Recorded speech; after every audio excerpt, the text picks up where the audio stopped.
Então, hoje a pregação expositiva do livro do profeta Isaías é no capítulo 33. Então, o capítulo 33 é o último capítulo dessa série em que Deus, por meio do profeta Isaías, reprova a aliança de Judá com o Egito. Que Judá, por medo da ameaça de ataque assírio, resolve fazer aliança com o Egito para se defender do ataque da Assíria. Mas, assim como nós hoje fazemos, né, era desnecessário ajudar o fazer a aliança com o Egito, né? Porque Deus já tinha tomado as providências, né?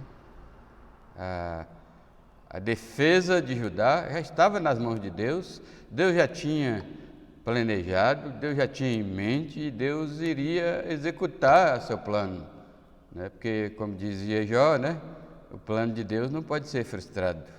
Só que Ezequias, um crente, né, isso mostra que o crente também pode fracassar na sua esperança em Deus, né?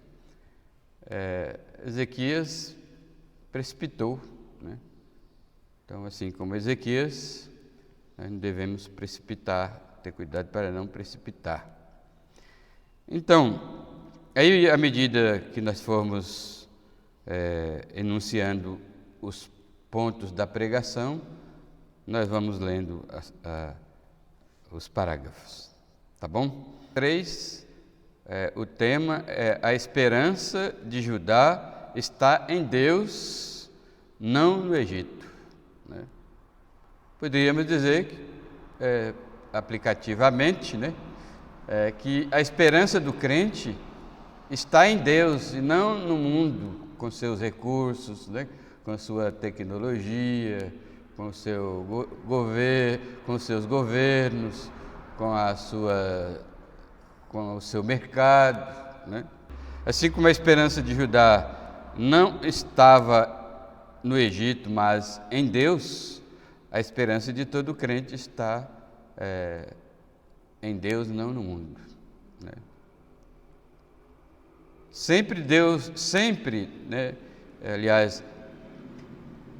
Deus sempre será a esperança do seu povo.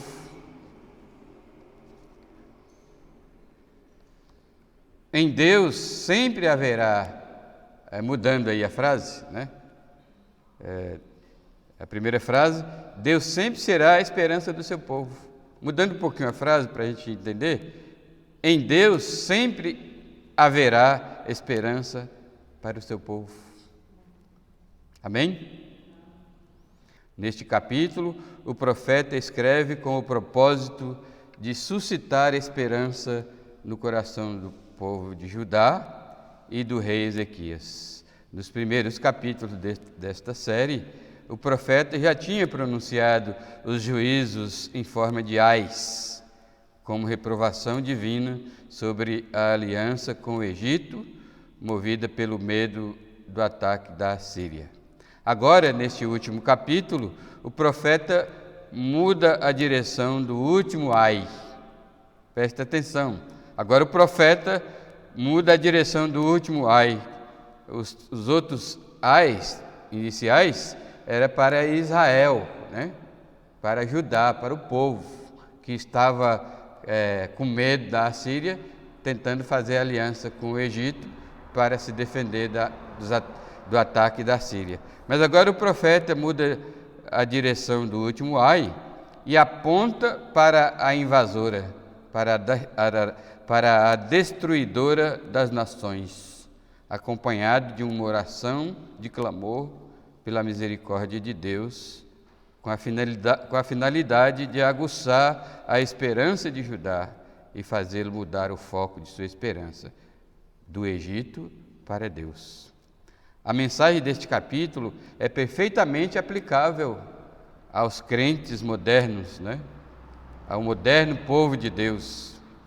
Porque, assim como Israel, nos tempos de Isaías, os crentes de hoje em dia também estão sempre necessitando de mudar o foco de sua esperança das coisas do mundo, com seus recursos, seus governos, suas tecnologias e seus mercados, etc., para Deus e suas vivas e fiéis promessas registradas na Bíblia, na Palavra de Deus. Então, a mensagem deste capítulo é: se você também... lembre-se, a mensagem que a gente elabora aqui para trazer para os irmãos é sempre uma mensagem aplicativa, né? Porque nós não estamos... Quem pregou para o povo de Judá foi Isaías, não fui eu. Eu estou pregando para vocês. Então, a vocês eu digo que a mensagem dessa passagem é que você também, que tem vivido até agora pensando em fazer, ou está fazendo aliança com o mundo, a fim de superar as crises existentes, ou por vir, né? Porque muitas vezes nós temos medo das crises presentes, atuais, e esse medo se expande para as crises que ainda não vieram, mas ameaçam vir, né? Então, você também que tem vivido até agora pensando em fazer, ou está fazendo aliança com o mundo a fim de superar as crises existentes ou as que virão, você deve entender e aceitar que sua esperança está no Senhor e não no mundo, por mais que Ele pareça ter a solução para tudo. Porque, meus irmãos, o mundo de hoje, né, parece oferecer solução para tudo, né? E essa é uma armadilha, porque nem o mundo de Isaías e de Judá, nem o nosso mundo tem a solução para tudo. Na verdade, não tem a solução para quase nada, né? Então, a nossa esperança tem que mudar de foco do mundo com suas sugestões, com suas ofertas, para Deus com suas promessas. Amém? Então é melhor confiar na promessa de Deus do que na promessa do mundo, né? Então, para isso, né, para você mudar de foco, e firmar a sua esperança em Deus, a primeira coisa é fazer, que você deve, é começar demonstrando, porque nós demonstramos essa esperança em Deus, né? Mas devemos demonstrar essa esperança em Deus como fez Pedro, ou pelo menos Pedro mandou que nós fizéssemos. Em 1 Pedro 5:7, Pedro diz: lançando sobre ele toda a vossa ansiedade, né? Então, estamos ficando ansiosos? Lance sobre Deus. Senhor, eu te entrego a minha vida a Ti, eu te entrego essa ameaça de crise, ou eu entrego esta crise atual a Ti e descanso, né? Então, a primeira medida do crente é: você deve começar, se você tem essa esperança, quer demonstrar essa esperança em Deus e não no mundo, então comece como mandou Pedro e como fez Isaías, né? Porque, de acordo com este capítulo de 33 de Isaías, a esperança do povo em Deus começa com oração. Então, quer demonstrar esperança em Deus e descansar, né? Quer demonstrar, acho que a palavra melhor aqui seria exercitar. Quer exercitar a sua esperança em Deus e descansar em meio às crises ou à ameaça delas? Comece pela oração, né? Aí, nesse início de capítulo, né, agora Deus promete tratar com a Assíria do mesmo modo que ela arrogantemente tratava com as nações, e agora Deus está pensando na sua nação, Judá, a nação de Deus. Aí Deus, por meio do profeta, revela o seu plano agora, né? Porque Deus tem um plano para nossas vidas. Ele tem um plano de nos defender dos ataques de Satanás. Ele tem um plano de nos defender dos ataques do mundo. Ele tem um plano de nos defender de nós mesmos, que é o nosso maior inimigo, somos nós mesmos, né? Da nossa natureza pecaminosa, é muito mais perigosa do que o mundo e o diabo, porque o diabo são inimigos externos e a nossa natureza pecaminosa são inimigos internos, por isso que oferece mais perigo. Mas Deus tem um plano em nos defender, né? E ele revela esse plano logo no início, dizendo, aqui Deus mudou, como eu já disse, mudou a direção do ai, né? Antes o ai é para Judá, agora o ai é para a Síria, né? Ai de ti, destruidor, que não foste destruído, que procedes perfidamente e não foste tratado com perfídia. Acabando tu de destruir, serás destruído, acabando de tratar perfidamente, será tratado com perfídia, né? Porque era assim que é através da perfídia que a Síria destruía as nações vizinhas, né?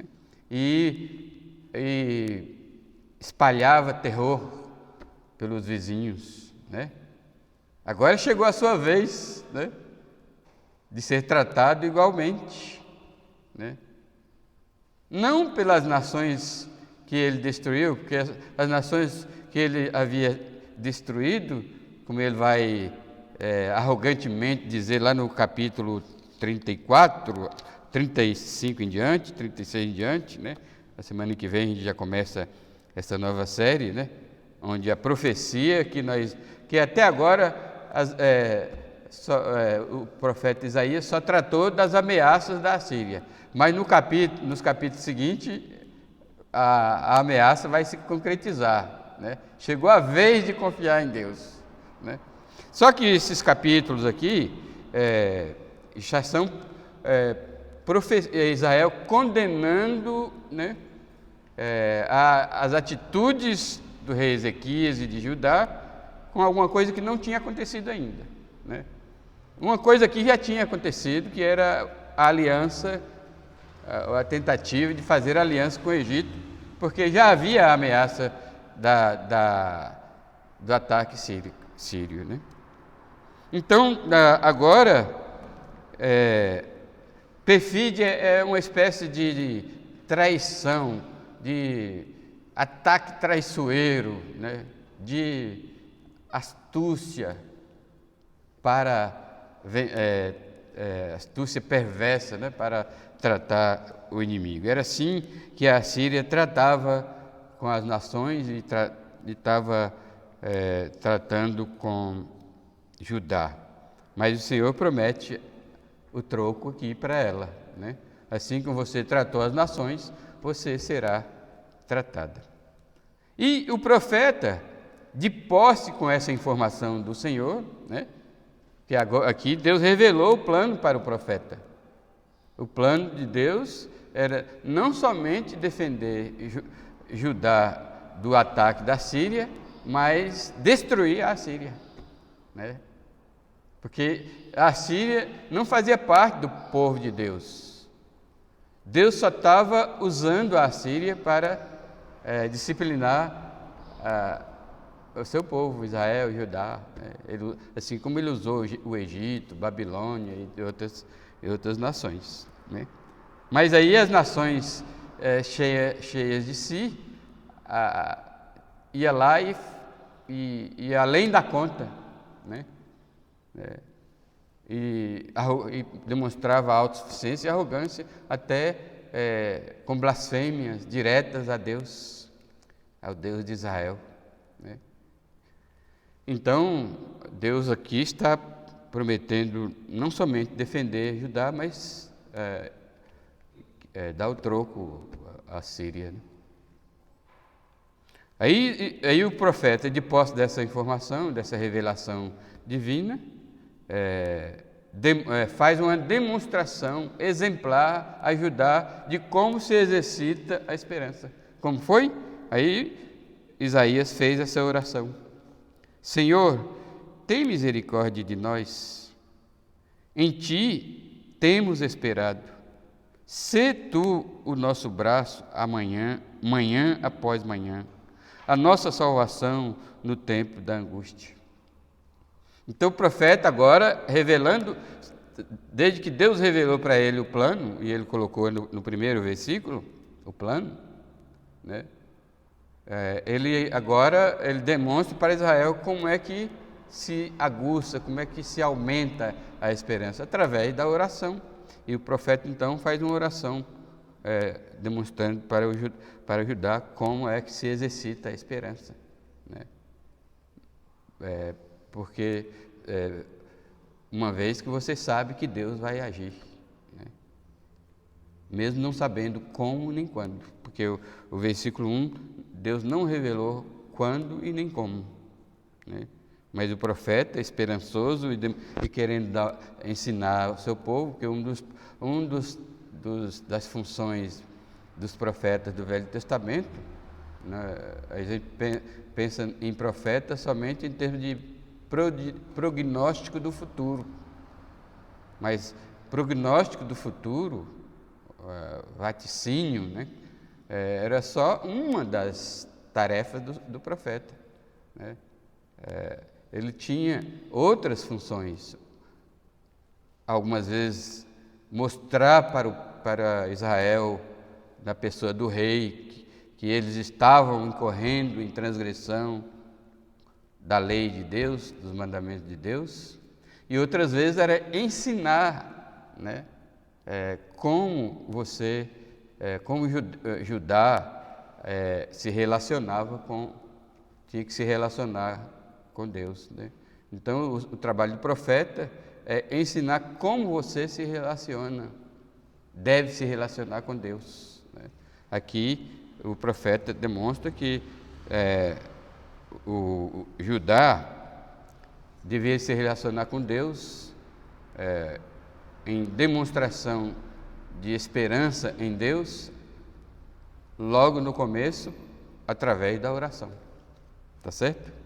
Aí os outros versículos aqui até o versículo 6 são confirmações de como o profeta tinha esperança mesmo, que a sua oração era verdadeira, porque o crente não pode fazer oração falsa, oração superficial, oração movida por motivos egoístas, ou mesmo crendo, não acreditando, né? Confiando e desconfiando, porque muitas das nossas orações, irmãos, nós confiamos desconfiando, né? Aí o profeta agora vai demonstrar que ele não está confiando, desconfiando, ele está confiando mesmo. Aí quando ele faz no versículo 2, Senhor, a oração, Senhor, tem misericórdia de nós, em Ti temos esperado, sê Tu o nosso braço, manhã após manhã, e a nossa salvação no tempo da angústia. Aí ele demonstra. Ao ruído, ele demonstra aqui que quando ao ruído do tumulto fogem os povos. O profeta já está dizendo, já está começando a revelar como Deus vai fazer, porque ele já conhecia o seu Deus. Quando tu te ergues, as nações são dispersas. Essa é a nossa confiança que temos com Deus nas horas de crises, né? Nós oramos e oramos com alicerçado no que sabemos que Deus pode fazer, né? Vem um aperto financeiro, você ora, Senhor, toma-me nas tuas mãos nesta hora. Eu sei que o Senhor pode suscitar, levantar o meu sustento de onde o Senhor quiser, né? Porque o Senhor é o dono de todos os bens deste mundo. O Senhor é o dono da fazenda, do ouro, da prata, da indústria, do comércio. Tudo pertence a Ti, Senhor.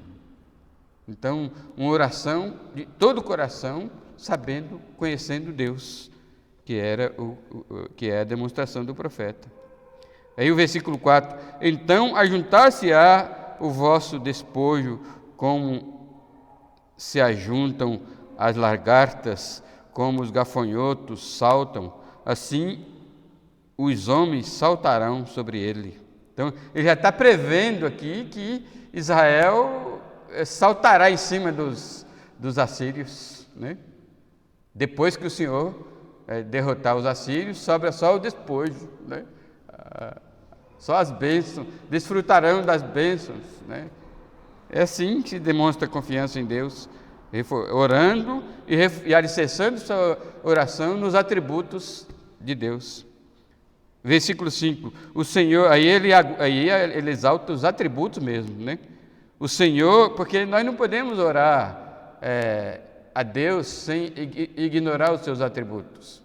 Um certo pastor disse que o crente deveria orar mencionando os atributos de Deus. Assim, Senhor, Tu és misericordioso, perdoa os meus pecados. Senhor, Tu és onipotente, resolve esse problema para mim.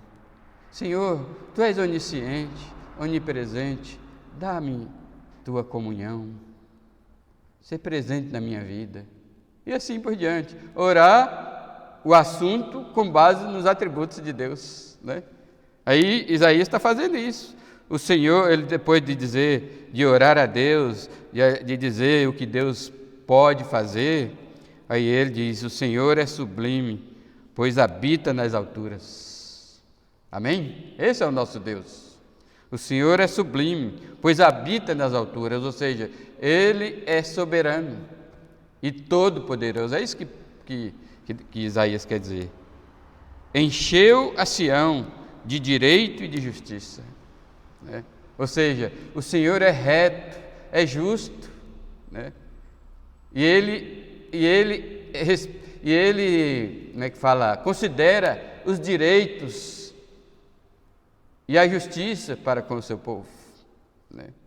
Ele não permitirá o seu povo ser injustiçado. Por isso que o Salmo 37 é importante, né? Que nos ensina, quando você for injustiçado, né? Confia em Deus, porque Ele fará sobressair a tua justiça como a luz e o teu direito como o sol no meio-dia. Descansa, acalma. Foi acusado, foi injuriado, foi negado o seu direito, descansa. Deus não vai permitir o seu povo ser injustiçado para sempre, né? Uma hora Deus vai nos defender, né? E por último, o versículo 6, haverá, ó Senhor, estabilidade nos teus tempos, abundância de salvação, sabedoria e conhecimento. O temor do Senhor será o teu tesouro. Em outras palavras, tudo isso, Isaías, sabendo do plano que Deus tinha de defender Judá, de não somente defender, mas destruir a Síria, né? Como ela destruiu as nações e queria destruir Judá. De posse dessa informação sobre o plano de Deus, ele faz a oração e declara por que ele fez essa oração. Por que você ora a Deus, né? Eu oro a Deus porque eu sei que Ele pode fazer qualquer coisa que tiver no seu plano. Eu oro a Deus porque Ele é soberano e todo-poderoso, né? Eu oro a Deus porque, por mais que eu esteja passando por uma tribulação agora, por mais que eu esteja sofrendo agora, Deus pode transformar isso em bênçãos, amém? Não é isso que diz Romanos 8, 28, né? Todas as coisas contribuem para o bem dos que amam a Deus, só que nós confiamos desconfiando. Mas Isaías está dizendo aqui que a oração dele deve ser seguida como exemplo, porque ele está confiando de verdade, amém?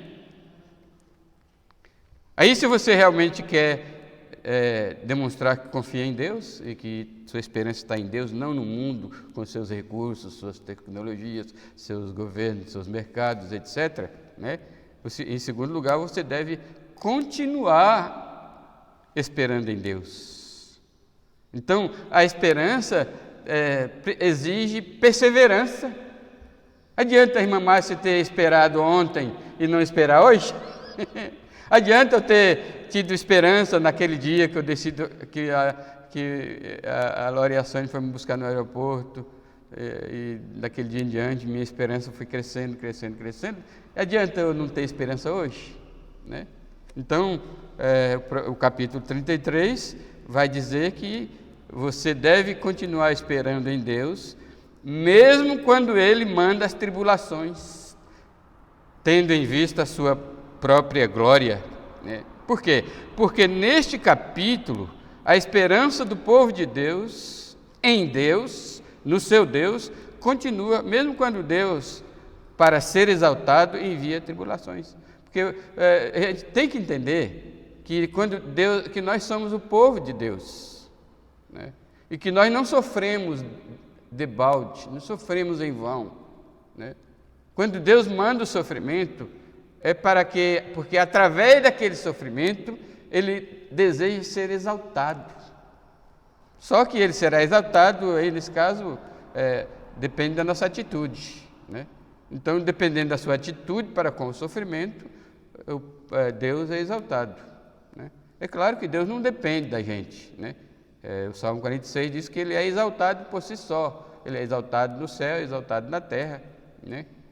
Independente da nossa atitude. Mas quando nossas atitudes diante das tribulações, como nos ensina Tiago, tende por motivo de toda alegria, não é isso que Tiago fala? Tende por motivo de toda alegria o passardes por várias provações e justifica lá por quê, né? Então, o crente continua esperançoso em Deus, mesmo que Deus mande as tribulações sobre ele, para ser glorificado, né? Visando a sua glória. Aí, os versículos 7 a 12 descreve isso aqui, ó. Eis que os seus heróis planteiam de fora, e os mensageiros de paz estão chorando amargamente, né? Essa é a descrição do estado do povo de Judá diante daquela ameaça de invasão da Síria, né? As estradas estão desoladas. Agora eu vou ler o jornal de hoje a respeito do coronavírus, né? As estradas estão desoladas, cessam os que passam por elas, as estradas vazias, né? São desprezadas, as cidades são desprezadas, né? Está acontecendo hoje, ou pelo menos no começo, né? Agora o povo já voltaram para as cidades. O que mais aqui? As cidades são desprezadas, já não se faz caso do homem. Foi o que aconteceu agora em março, o homem não tinha mais valor, né? Agora o rei, o príncipe chamava coronavírus, né? E o homem foi reduzido a quase nada, né? A terra geme. Na época também estava assim, o povo, o medo da Israel, o povo de Israel, a cidade esvaziou, todo mundo tocado em casa, né? A estrada, não havia mais aquele movimento nas estradas, né? O medo do ataque iminente da Assíria, né? Medo faz isso, né? Por isso que João diz, o medo, o amor, no amor não existe medo, porque o medo produz tormento, né? O quanto que o mundo foi atormentado nesse ano, o ano todo, de fevereiro para cá, né? Todo mundo com medo, né? Assombrado, né? A terra geme e desfalece, o Líbano se envergonha e se murcha. Saron se torna como um deserto. Bazã e o Carmelo são despidos de suas folhas. Agora, mesmo sobre essas tribulações, Judá estava em sofrimento constante, mas Isaías estava dizendo que mesmo assim eles deviam ser perseverantes na esperança, né? Porque Deus não abandonou o seu povo, né? E o versículo 10 diz: agora me levantarei, diz o Senhor, levantar-me-ei a mim mesmo, agora serei exaltado. Então todas as tribulações que nos sobrevêm, Deus guardando tempo para ele ser exaltado, né? Concebestes palha, dareis à luz restolho. O vosso bufo enfurecido é fogo que vos há de devorar. Os povos serão queimados como se queima a cal, com espinhos cortados arderão no fogo. Então as tribulações vêm, né? Haverá um certo prejuízo, mas Deus está sendo glorificado. E uma das características do verdadeiro crente não importa a sua satisfação, o que importa é se o seu Deus está sendo glorificado. Amém? Amém? Segundo medida aqui você deve prestar atenção no alvo das tribulações enviadas por Deus, pois o princípio que subjaz neste capítulo é que a esperança do povo em Deus é revitalizada quando o alvo das tribulações enviadas por Deus é declarado, certo? Então, por isso que o crente tem que conhecer a Escritura, para saber qual é o alvo das tribulações, né? E saber que a esperança, né, a esperança do crente vai ser sempre revitalizada, mesmo no meio das tribulações, por causa da declaração do propósito, do alvo, né? O que Deus quer alcançar com essa tribulação em sua vida? Essa é a pergunta. Essa é a pergunta. Aí diz o texto, né? Este é o principal alvo das provações. Qual é o principal alvo das provações? Quem se lembra? Aí Isaías nos lembra, versículo 13: ouvi, vós os que estáis longe, o que tenho feito. Tem que olhar para a história dos poderosos feitos de Deus. Ouvi, ó vós que estáis longe, o que tenho feito, e vós que estáis perto, reconhecei o meu poder. Este é o alvo da tribulação, meus irmãos. Esse é o principal alvo das tribulações. Deus manda as tribulações, os sofrimentos, para nós conhecermos o seu poder, né? E aqui o chamado de Deus para ajudar e os gentios, porque Deus não é Deus somente dos judeus, Ele é Deus dos gentios também, né? Então, os que estão perto e os que estão longe, né? Todos devem ouvir a mensagem de Deus. A mensagem de Deus nas tribulações é que precisamos conhecer o seu poder. Ele ensina aqui como? Olhando para trás os feitos de Deus, né? Devemos sempre olhar o que Deus já fez, né? Há de ver surpreso o que Deus já fez, né? Aí a manifestação do poder de Deus provoca os ímpios fazerem questionamentos que eles não fazem agora, porém farão naquele dia, mais tarde demais, né? Então aqui está a lição. Os pecadores em Sião se assombram, o tremor se apoderam dos ímpios, E eles perguntam, só que tarde demais, a gente tem que fazer essa pergunta agora, né? É no meio da tribulação, não, antes de pecar contra Deus, né? Qual era a pergunta? Quem dentre nós habitará com o fogo devorador? Quem dentre nós habitará com as chamas eternas? Aqui é uma referência a um atributo de Deus. Qual? Quem se lembra? Hebreus diz: Deus é fogo que consome, fogo devorador. Santidade, né? As tribulações, meus irmãos, enviadas por Deus, têm como segundo propósito aqui, segundo alvo, a santidade de Deus, né? A gente tem que lembrar da santidade de Deus nas horas das tribulações, que muitas vezes não lembramos, fazemos o contrário. Nas tribulações, as pessoas aproveitam para pecar. Eu estou sofrendo mesmo, então eu vou. Não é errado fazer coisa errada. Não é errado fazer coisas erradas, né? Então, os pecadores vão lembrar de fazer essa pergunta, só que agora é tarde demais, né? Diz Isaías, né? E o versículo 15 diz: o que anda. Aí vem a resposta. A resposta dada aqui também são parâmetros para você pensar hoje, né?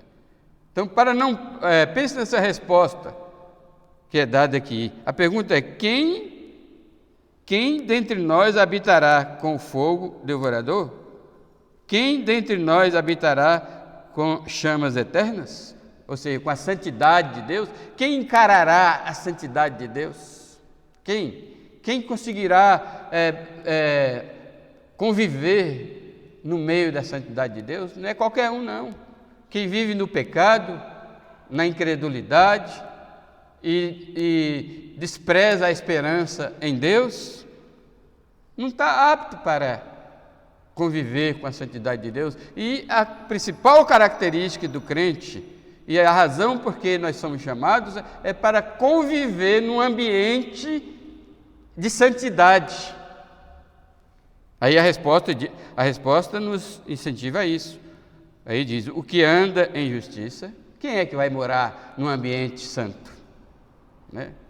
Aí a gente volta para o pregador que escreveu o livro Santificação, sem a qual ninguém verá o Senhor, né? Aí, naquele livro, J.C. Ryle diz assim: se fosse possível um ímpio chegar no céu, quando ele chegasse na porta do céu e olhasse lá para dentro, e visse que lá só existia santos, ele saía correndo de lá, porque o ambiente de santidade não é um ambiente para impiedade, para pessoas afeiçoadas ao pecado, à mentira, à injustiça. Por isso a resposta aqui: o que anda em justiça e fala o que é reto. Pessoas que falam o que vem na boca também, não considera, não pensa no temor a Deus e fala, né? Porque também Jesus disse em Mateus capítulo 12: pelas tuas palavras serás justificado e pelas tuas palavras serás condenado. Os crentes que temessem a Deus e fossem inteligentes, tivessem inteligência espiritual, não pronunciaria certas palavras, né? O que fala o que é reto, o que despreza o ganho de opressão, né? Porque muitas pessoas enriquecem oprimindo o próximo. Naquela época já tinha, né? Já tinha, sempre teve. O que com gesto de mãos recusa aceitar o suborno. Quando alguém lhe oferece suborno, não precisa nem falar nada, né? Faz um gesto, né? O que tapa os ouvidos para não ouvir falar de homicídios. O contrário, a maioria das pessoas gosta de ligar a televisão para se deleitar nas notícias de homicídio. E fecha os olhos para não ver o mal, né? Então, esse é um ambiente de santidade. Aí o versículo 16 diz: este habitará nas alturas, as fortalezas das rochas serão o seu alto refúgio. o seu pão lhe será dado e as suas águas serão certas. Né? Vale a pena conviver num ambiente de santidade, da santidade de Deus. Amém? E por último, então, se você realmente quer exercitar a sua esperança, comece com a oração.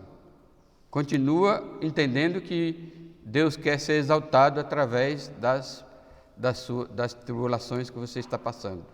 Terceiro, você deve entender que o propósito, o alvo das tribulações é você conhecer e reconhecer o poder e a santidade de Deus. E por último, você precisa confiar nas vivas e fiéis promessas de Deus, pois neste capítulo a esperança do povo em Deus é confirmada pelas promessas vivas e fiéis registradas na Bíblia. Então, por isso que devemos ler a Bíblia, ir à igreja ouvir pregações, porque a nossa esperança, ela é alimentada, confirmada pelas promessas, né? Devemos prestar atenção nas promessas divinas, né? Aí, os versículos 17 até o final do capítulo, nos dá esse ensinamento. Primeiro diz que a prioridade número 1, quando chegamos no reino de Deus, é ver Jesus, né? A Bíblia é contra o egoísmo e o egocentrismo de todos os lados, né? Quando eu chegar no céu, eu vou morar nas ruas de ouro, eu vou ter paz, vou ter alegria, não vou ficar mais doente, não vou morrer, eu vou ver minha mãe. Oh, maravilha! Ver a mãe é tudo que a gente quer nessa vida, quando chegar no céu, né? E assim por diante.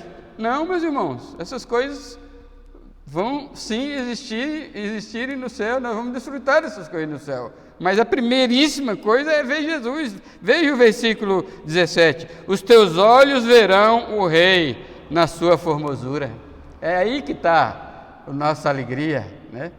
Nada de egoísmo, eu quero desfrutar das bênçãos de Deus lá no céu, de tudo que é bom no céu. Não, eu quero ver Jesus, né? Eu quero, os teus olhos verão o Rei na sua formosura. Aí depois que você vê Jesus, a prioridade número 2, o que é? Agora, você já viu Jesus, né? Agora você vai se dar por conta de qual é a sua herança no céu, né? Aí sim, né? Aí o texto é longo aqui. O versículo 17 já diz: os teus olhos verão o Rei na sua formosura. Aí, depois disso, você verá a terra que se estende até longe, né? Ou seja, você vai tomar conhecimento e tomar posse da sua herança, né? Aí segue: o teu coração se recordará dos terrores, né? A gente vai lembrar dos terrores que passamos. Teu coração recordará dos terrores. E você vai perguntar: onde está aquele que registrou? Onde o que pesou o tributo? Onde o que contou as torres? Ou seja, onde está, aqui no caso prático, quando Deus defender Israel? Aqui esse texto aqui ele é ambíguo. Ele fala das coisas que Judá ia desfrutar após a vitória, a tremenda vitória do Senhor contra a Síria, não somente defendendo o seu povo, mas destruindo os seus inimigos, né? Mas também fala da vinda do Messias, né? Os teus olhos verão o Rei na sua formosura. Aqui também é ambíguo, está falando do Rei, da alegria que Ezequias vai ter, porque vocês não imaginam a alegria, a efusão de alegria, né, depois da vitória com a Síria, que o rei e o povo, né, fez, né? Mas aponta aqui também para a vinda do Messias e do novo céu e da nova terra, né? Aí eles iam perguntar: onde está aquele rei da Síria que exigia tributos, pesava, media, né, contadinho, e aí se te faltasse uma moedinha ali, que ele estava lá em cima do rei Ezequias, né? Onde o que contou as torres, né? Já não verás aquele povo, aí, olha que bênção, né? Já não verás aquele povo atrevido, povo atrevido. Nós vamos ver semana que vem como eles eram atrevidos, né? Você já sabe de que se trata, né? Capítulo 37, a carta que o rei mandou afrontando Ezequias, afrontando Deus, desafiando o povo a abandonar Ezequias, né? Já não verás mais aquele povo atrevido, o povo de fala obscura, que não se pode entender, e de língua bárbara, ininteligível, né? Esse texto aqui também é ambíguo, né? Ele tem dois significados. Ele aponta para após a vitória de Deus contra a Síria, né? Agora o Judá não precisava mais temer a invasão dos assírios, né? Tomando posse dos seus bens, né? Falando aquela língua estranha, né? Esse texto aqui é citado por Paulo em 1 Coríntios para falar das línguas estranhas, né? Tem os que reivindicam o dom de língua, só um parênteses aqui, os que reivindicam falar em língua hoje nem entendem qual foi o propósito, que não entende a Bíblia e o resto, porque a Bíblia é interpretada pela Bíblia, né? Então as pessoas dão tanto valor ao falar em línguas como evidência do batismo do Espírito Santo, né? Esquece que falar em língua ali não era exatamente bênção, né? Era uma correção, uma disciplina, né? Era uma reprovação para a incredulidade dos judeus, assim como a Síria, com a sua língua estranha invadindo Judá, seria um tormento, um embaraço, um incômodo, né? Então aquelas línguas no livro de Atos era para confrontar o povo com o pecado, né? Eles não estavam entendendo o que estava a mensagem de Deus, né? Isso era um juízo. Não entender a mensagem que Deus quer transmitir para nós é um grande juízo. Aí vem as bênçãos, né? Já não verás aquele povo atrevido, mas o versículo 20 diz: olha para Sião, a cidade das nossas solenidades, os teus olhos verão Jerusalém. Agora começa a desfrutar das heranças, né? Celestiais, do novo céu, da nova terra, né? Habitação tranquila, tenda que não será removida, cujas estacas nunca serão arrancadas, nem rebentada nenhuma de suas cordas, mas o Senhor ali nos será grandioso. Aí Isaías exalta o poder de Deus, o esplendor do nosso Deus. Fará às vezes de rios e correntes largas. Rios, na época das guerras, na época das invasões, né? A cidade estava protegida, tanto mais ela tivesse um rio, né? Dividindo, né? Fazendo fronteira, né? E se o rio fosse extenso, largo, mais seguro a cidade estava, né? Então aqui diz que vencido a Síria, né, derrotando a Síria, defendendo o povo de Deus, agora Judá estava em paz, mas não inseguro, não por causa dos rios que estavam construídos ali, que existiam ali entre Judá e a Síria, mas que o Senhor era o próprio rio, né? Deus é o próprio rio que nos separa e impede o inimigo de nos defender, porque Ele está ali. Deus é como um rio. Aí ele diz: barco nenhum de remo passará por eles, navio grande por ele não navegará, porque o Senhor é o nosso juiz. Aqui agora vem mais uma herança da nova terra, que também Judá poderia desfrutar após a vitória de Deus contra a Síria, né? Ter um governador justo, né? O mundo clama por um governo justo. Desde essa época, né? Nunca houve um governo justo, né? E aqui na terra nunca haverá um governador justo, porque somente o Senhor governará com justiça, diz o versículo 22. Porque o Senhor, então haverá segurança também política, né? Segurança política, segurança jurídica, né? Todo tipo de segurança, haverá paz na terra, né?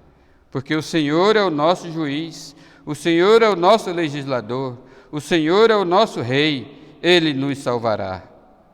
Amém? Então, isso, irmãos, é prático para nós hoje. Podemos confiar que Deus é o nosso rei, o nosso juiz, Ele está nos governando. Devemos lembrar que nós não estamos sendo governados por governantes humanos apenas. Deus manda que eles nos governem, mas o nosso governo mesmo é Deus, né? Voltando lá, na habitação do ambiente santo, se agirmos com justiça, se temermos a Deus, se fazermos o bem, se fazermos o que Deus manda, se obedecermos ao Senhor, se formos atentos aos mandamentos, às promessas, às doutrinas da palavra de Deus. Aí Deus desafia, né?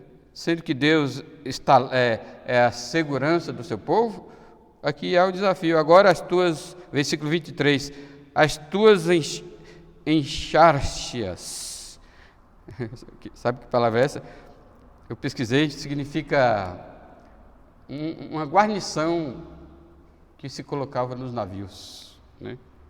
Agora as tuas enxárcias, eu nem sei pronunciar, então estão frouxas. Não pode ter firme o mastro, nem estender a vela. Então se partirá a presa de abundantes despojos. Aqui está falando com a Síria. Até os coxos participarão dela. Também com Israel, né? Nenhum morador de Jerusalém dirá: estou doente, porque o povo que habita nela perdoar-se-lhe-á a sua iniquidade. Porque o povo que habita nela perdoar-se-á a sua iniquidade. Ou seja, sem aprofundar muito aqui, haverá paz, né? E segurança para aqueles que temem a Deus. Por isso que eu estou chamando a sua atenção para não tirar o foco da sua esperança de Deus. A nossa esperança está em Deus e não no que o mundo pode oferecer. E, finalmente, uma das principais características do crente é a esperança. A esperança é uma característica tão forte no crente que ela é elogiada até pelos ateus, né? Os ateus, quando morre um familiar de um crente, ele fica de boca aberta. E como aquele crente fica, como aquela fé, aquela esperança daquele crente é válida naquela hora, né? Que morre um parente, né? Eles especificamente elogiam essa hora, né? Aquela que eles atribuem a uma lavagem cerebral, alguma coisa, mas não a operação do Espírito Santo, as promessas da palavra de Deus e o convívio do crente em um ambiente de santidade junto ao seu Deus. Mas a característica mais forte no crente é a esperança, e tal que é elogiada até pelos ateus. Mas, irmãos, é preciso muita perseverança nessa esperança, pois frequentemente vemos irmãos, eu tenho essa experiência, vendo irmãos sofrendo, Quase o mesmo desespero que os que não têm esperança. Exatamente. Foi por isso que Paulo escreveu aos Tessalonicenses, que tinham sofrido a morte de seus entes queridos. Paulo escreveu no capítulo 4, vocês conhecem, onde Paulo fala sobre o arrebatamento, né? Foi por isso que Paulo diz: eu não quero que vocês sofram como aqueles que não têm esperança. Então, para vocês não sofrerem como aqueles que não têm esperança, saiba que os mortos em Cristo ressuscitarão antes do arrebatamento para ser arrebatados juntos com os que tivermos vivos naquela época, na época do arrebatamento. Então, mas a esperança, ela é preciso ser administrada, ser avaliada. De vez em quando, faça uma avaliação do grau de esperança que você está desfrutando em Deus, né? Não perca as esperanças. O crente pode perder a esperança por alguns momentos, né? Principalmente naqueles momentos que ele está entristecendo a Deus, entristecendo o Espírito Santo de Deus, porque a nossa esperança é mantida pelo Espírito Santo, que aplica as promessas e as doutrinas, os ensinamentos da Escritura nas nossas vidas, e a nossa esperança não sofre abalo.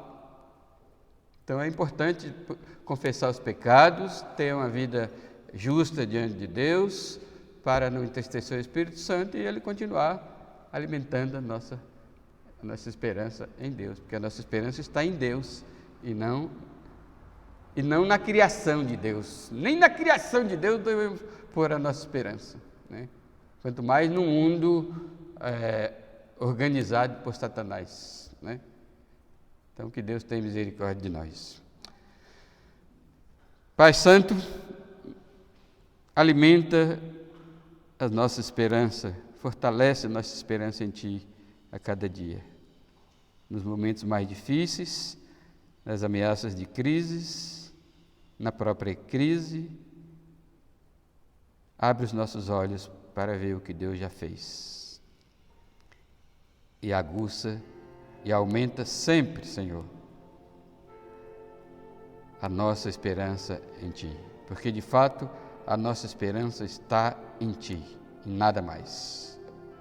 Porque se colocarmos a esperança em outra coisa, essa esperança nos deixará, nos abandonará. Mas quando colocamos a nossa esperança em Ti, essa esperança nunca nos abandonará. Porque a nossa esperança é o Senhor, que disse: nunca te deixarei, nunca jamais te abandonarei. Louvado seja Deus. Louvamos ao Senhor Jesus Cristo e glorificamos o seu nome para sempre. Amém.